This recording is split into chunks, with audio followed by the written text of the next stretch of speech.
Hello everyone! It's Teacher Kelly here again with a video about props.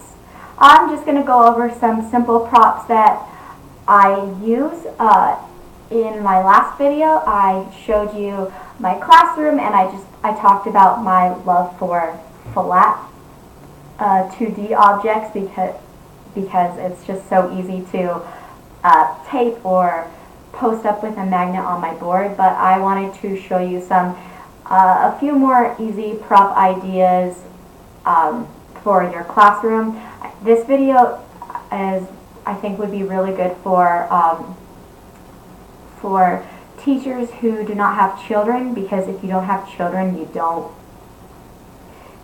just don't have toys unless you're like a hobbyist, or I don't know, if you like to do crafts or something. I like to do crafts, but the crafts that I do do not really pertain to what I teach at VIP Kids. So let me just show you what I've got so far. So obviously I've got my letter flashcards. These are from the dollar store.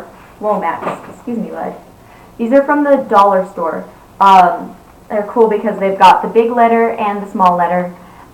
They've got an animal, or not every single one has an animal. Most of them have animals, but some of them have other images. Base point, they have an image for the letter, which is cool. And then I've also got this other pack of flashcards from the dollar store, which is just like basic shapes, basic colors, and that right there is already like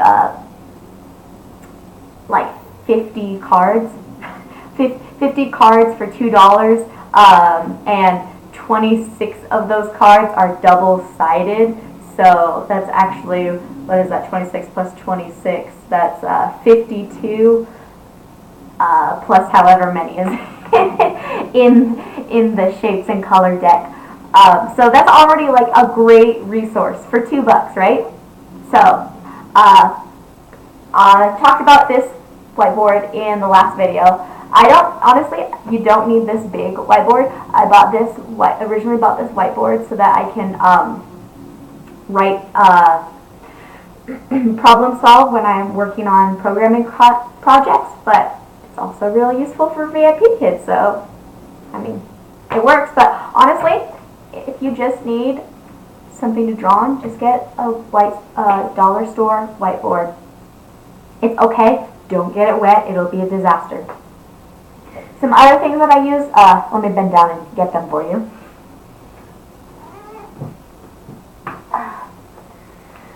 Some other things I use are, I just bought, so I'm a bit of an anomaly in this respect of being a person without kids and having props, but I have a lot of children's books, particularly like 2 to 4-year-old books. I have a lot of board books because one, I was previously a preschool teacher. 2, I want to be a preschool owner, and 3, I want to save these books for when I have kids.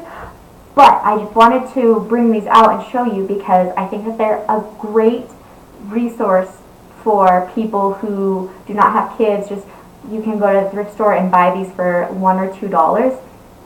And the board books, excuse my camera quality right now, it's not so good with the light, the lighting in here. But what's really good about the board books especially is they're so big and clunky that they're sturdy. If you need to, you're transitioning, you need to toss them out of your way, they'll be fine. And each book can serve many purposes.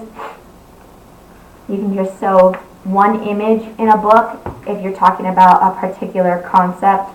Let's see. Just show one image if you're talking about a particular concept, or read the book as an extension activity. And the kids like this. If you have time, it's really cool. Kids like this. Parents like it because it's like it looks like you're doing more for their kid. Another thing that a simple prop you can find is puppets. Just basically go to a thrift store, browse through the toy section, browse through the book section, find something that is cheap and durable. Or if you're at the dollar store, I encourage you to buy something that comes in like a pack.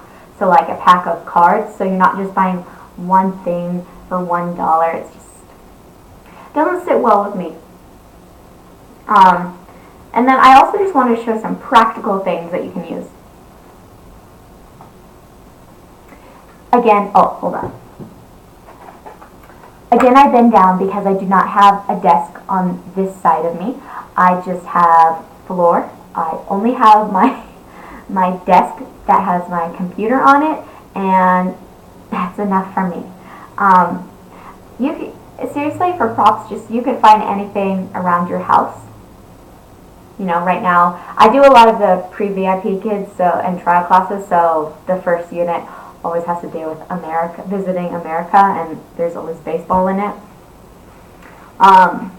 So just find things around your house that you can talk about, prep it for the next class that you have, preferably like the night before is always best so you can just get up and go.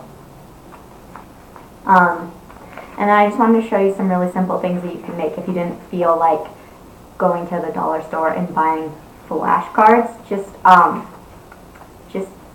Just make your own. These are some things, some images of animals that I made when I was bored. It's fun, it's cheap, it's actually free because I'm sure you guys have crayons and colored pencils lying around your house. And if you want to make your DIY props durable on a budget, then just cover them in some tape. They'll still maintain their flexibility, but you won't have to go out and buy a laminator. I think down the road buying a laminator would be awesome though, because it just makes things look so crisp and clean and like strong. I don't know why I had to flex for that. Too much TBR today. And I guess I think that is about it. I just got, flashcards, some books, some homemade pictures, and some puppets and whatever I can find lying around in the house. What more do you need? You don't need that much. You need a big smile. You need a warm personality for your warm classroom. And you need to have fun. So, hope this helped. Talk to you soon. Happy teaching.